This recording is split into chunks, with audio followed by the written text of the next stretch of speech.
పేరు శృతి, మా హస్బెండ్ శ్రీనివాస్.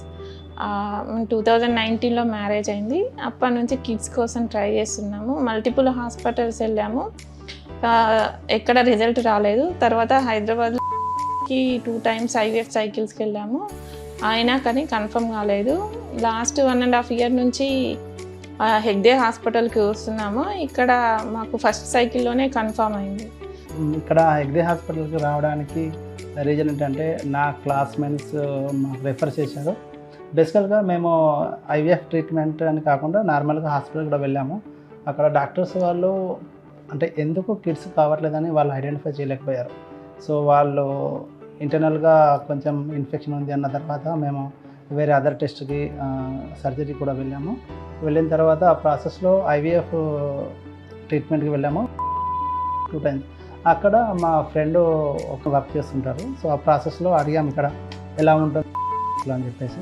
వాళ్ళు బాగానే గైడ్ చేసి అంటే చెప్పారు బాగుంటుంది అని చెప్పేసి. బట్ వాళ్ళ హోప్ తోటి మేము అక్కడ ఐవీఎఫ్కి 2 cycles వెళ్ళాము. బట్ అక్కడ మాకు పాజిటివ్ రిజల్ట్ రాలేదు. మేబీ అక్కడ మేడం ఒకరే ఉంటారు. సో తను మా కేసు ప్రాపర్గా హ్యాండ్ చేయలేకపోయింది. సో ఆ ప్రాసెస్లో మా హోప్స్ అన్నీ వెళ్ళిపోయాయి.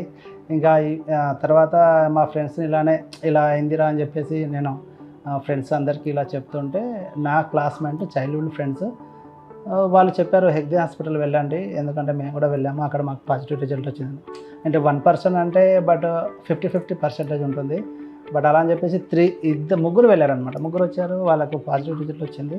ఆ ప్రాసెస్లో మాకు హోప్ వచ్చింది అగైన్. సో మేము హెగ్డే హాస్పిటల్కి అపాయింట్మెంట్ తీసుకుని వందన మేడం కలిసిన తర్వాత మేము హోల్ స్టోరీ చెప్పాము. అంటే మా మ్యారేజ్ నుండి ఈ కిడ్స్ జర్నీ కోసం అయిన హోల్ జర్నీ చెప్పాము. మేడం గారు ఓకే, సో మీకు ఉన్న ఇష్యూస్ ఏమేమన్నా ఐడెంటిఫై చేస్తూ మాకు ఇంటర్నల్గా బాగా డీప్ టెస్ట్స్ చేయించారు. సో 1 by 1 ఒక్కొక్కటి క్యూర్ చేస్తూ అన్ని ట్రీట్ చేస్తూ ట్రీట్మెంట్ ఇచ్చారు మాకు. సో ఈ ప్రాసెస్లో 1 year హోల్ ఓన్లీ టెస్టుల కోసమే స్పెండ్ చేశాను.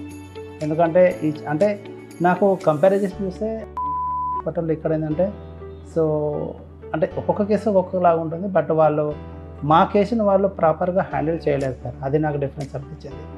సో ఈ వందన మేడం గారిలో డిఫరెన్స్ ఏంటంటే అందరూ ఒకే డిఎన్ఏ ఉండొచ్చు, బ్లడ్ గ్రూప్స్ ఉండొచ్చు, వాళ్ళ ఫిజికల్ బయాలజికల్. సో ఈ ప్రాసెస్లో వందన మేడం గారు మా కేసులో పర్టికులర్గా కేర్ తీసుకొని ప్రాపర్గా హ్యాండిల్ చేసిన వల్ల మాకు సింగిల్ అటెంప్ట్లో మాకు పాజిటివ్ రిజల్ట్ వచ్చింది. సో ఇంకా మాకు గ్లోరీ మేడం గారు కాల్ చేసి, గ్లోరీ మేడం గారు నాకు రేర్గా కాల్ చేస్తారు, బట్ ఆ మేడం అదే రోజు కాల్ చేసి పాజిటివ్ రిజల్ట్ వచ్చిందని చెప్పారు. సో నాకు చాలా హ్యాపీగా అనిపించింది. ఇంకా మా కళ్ళలో అయితే నీళ్ళు వచ్చాయి. మా అమ్మాయి ఎప్పుడు ఇంగ్లీష్లో మాట్లాడదు, బట్ మా అమ్మాయి అయితే మీకు బిగ్ థ్యాంక్స్, కంగ్రాచులేషన్ అని చెప్పింది. సో అది చాలా హ్యాపీగా. సో తర్వాత ఈ ప్రాసెస్లో మాకు ఇక్కడ లాస్ట్ 2 years నుండి జర్నీ చేస్తున్నాము హెగ్డే హాస్పిటల్ తోటి.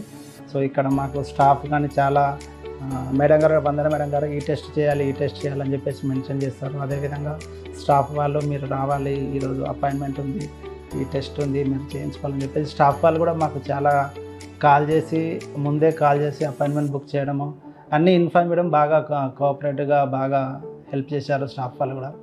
So thank you so much for Vandana madam and all staff అందరికీ.